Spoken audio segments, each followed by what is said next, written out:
Saudações a todos vocês que nos acompanham no projeto Lendo a Bíblia em um Ano. Hoje a nossa leitura está em Gênesis capítulo 24, Salmo capítulo 17, Evangelho de Lucas capítulo 13, dos versículos 18 até o versículo 35. Aproveita, curte esse vídeo, compartilha e vamos ajudar que milhares de pessoas possam ter acesso a esse conteúdo.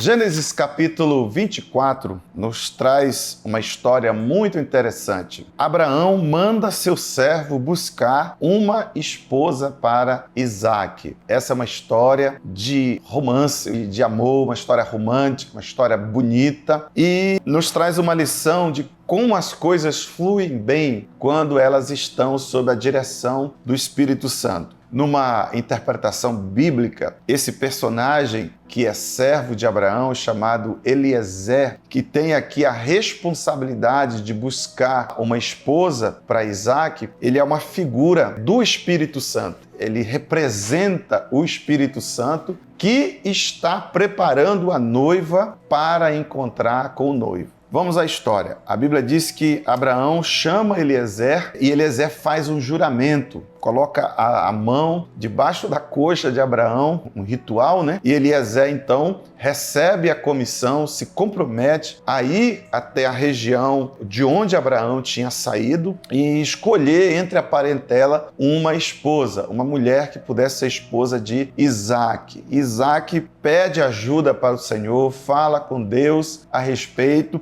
e a história nos mostra que esse encontro de Eliezer com Rebeca é realmente maravilhoso, direcionado pelo Espírito Santo, quando ele, então, pede alguns sinais e o Espírito Santo vai dando esses sinais. E a história diz que Eliezer, então, traz Rebeca e Rebeca, com consentimento, né? Rebeca consente em vir com Eliezer, obviamente com a bênção da família, para se casar com Isaac. Então, Gênesis 24 mostra a história desse encontro, dessa escolha dessa jovem maravilhosa e nos remete ao papel do Espírito Santo em relação à igreja do Senhor. O Espírito Santo é aquele que cuida da noiva, que está preparando a noiva, que está adornando a noiva para um dia encontrar com o noivo, que é Jesus Cristo. Nosso outro texto da reflexão de hoje está no Salmo capítulo 17. É uma oração de Davi. É um salmo relativamente curto, né? São 15 versículos, mas é uma oração onde Davi pede a Deus que o proteja contra os seus inimigos. E também nessa oração ele mostra o quanto ele confia na justiça do Senhor. No versículo 5 do Salmo 17, ele escreveu assim: dirige os meus passos nos teus caminhos, para que as minhas pegadas não vacilem. Uma das características de Davi é sempre reconhecer que quando o Senhor está adiante, é melhor. É melhor quando Deus vai à frente. É melhor quando colocamos o Senhor em primeiro lugar. É melhor quando nós damos ao Senhor a glória. É melhor quando nós buscamos ao Senhor. Versículo 6 diz: eu te invocarei, ó Deus, pois me queres ouvir.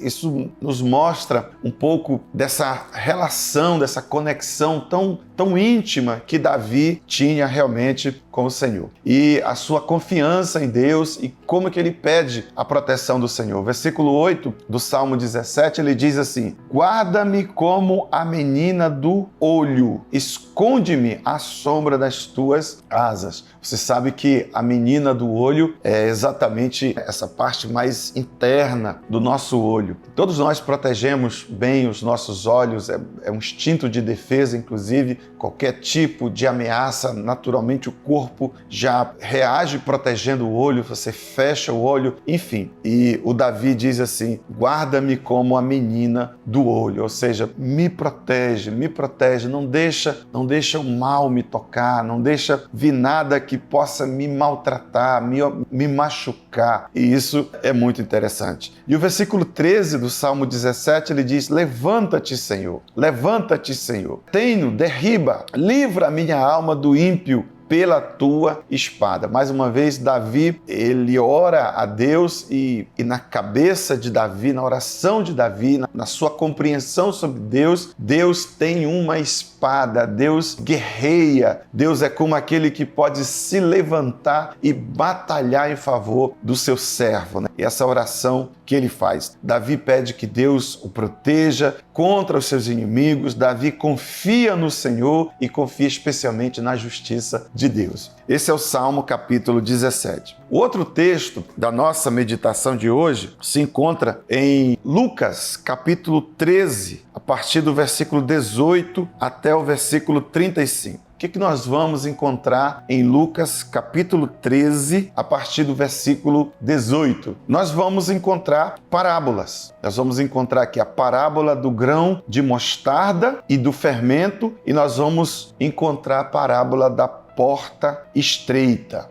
Lucas capítulo 13. Uma coisa interessante, você já deve ter concluído isso também, que Jesus ensinava da forma mais simples possível e que pudesse obter o máximo de compreensão da parte das pessoas, que eram pessoas muito simples, camponeses, em geral pessoas que não tinham acesso a determinado nível de instrução. Então Jesus utiliza elementos do dia a dia para então mostrar a sua mensagem, a mensagem do céu, a mensagem do amor de Deus, como por exemplo grão de mostarda e fermento, que eram elementos conhecidos da sua época. E aqui na questão, a parábola a partir do versículo 22, a parábola da porta estreita, versículo 24 diz assim: porfiai por entrar pela porta estreita, porque eu vos digo que muitos procurarão entrar e não poderão. Quando o pai de família se levantar e cerrar a porta e começardes a estar de fora e a bater a porta dizendo: Senhor, abre-nos, abre-nos, e respondendo ele vos disser: não sei de onde sois, então começareis a dizer: temos comido e bebido na tua presença e tu tens ensinado nas nossas ruas. E ele vos responderá: digo-vos que não sei de onde vós sois, apartai-vos de mim, vós os que praticais a iniquidade. Muito bem, em resumo, Jesus traz um alerta mostrando que é necessário haver um esforço para você entrar na direção do reino de Deus, para você viver o reino de Deus. Ele diz que esse esforço, ele compara isso a uma porta estreita. Nem sempre é confortável, apesar que a Bíblia diz que os mandamentos do Senhor não são pesados, nem sempre é confortável manter a fé no Senhor. Nem sempre estamos ausentes de lutas e de pelejas e de dificuldades. Às vezes nós temos condições de vida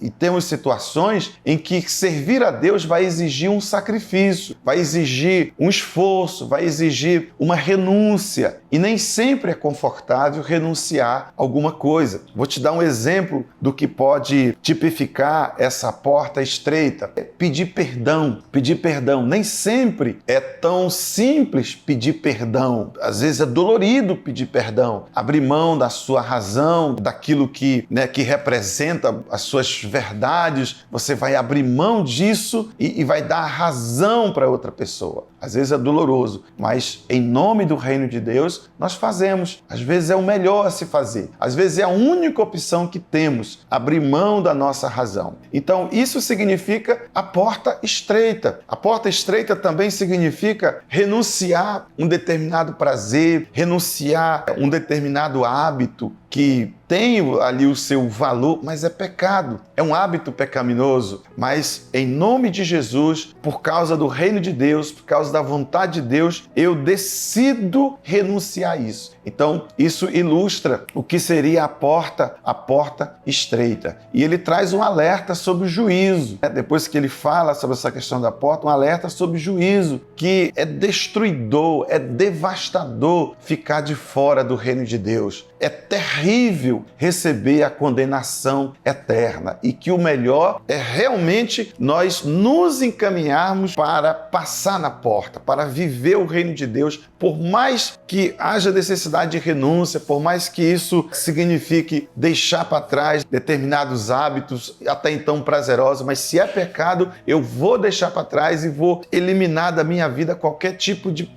possibilidade de eu não ter a minha salvação. Então ele fala que a condenação eterna, o inferno, o juízo, ele vai trazer fogo, ranger de dentes, sofrimento, porque é um sofrimento eterno. Então, o que é melhor? Continuar no pecado e correr o risco, que na verdade é uma certeza, né? Receber a condenação eterna, ou passar pela porta estreita e receber Jesus e viver o reino de Deus e passar a eternidade no céu. O que é melhor? Essa é uma mensagem que fica para nós. Chegamos ao final da nossa reflexão. Deus abençoe a sua vida, abençoe a sua família. Você que tem sido fiel na proposta de ler a Bíblia em um ano. E não esquece, aproveita, compartilha esse vídeo e curte e abençoe outras pessoas, permitindo que essa mensagem chegue até elas. Forte abraço!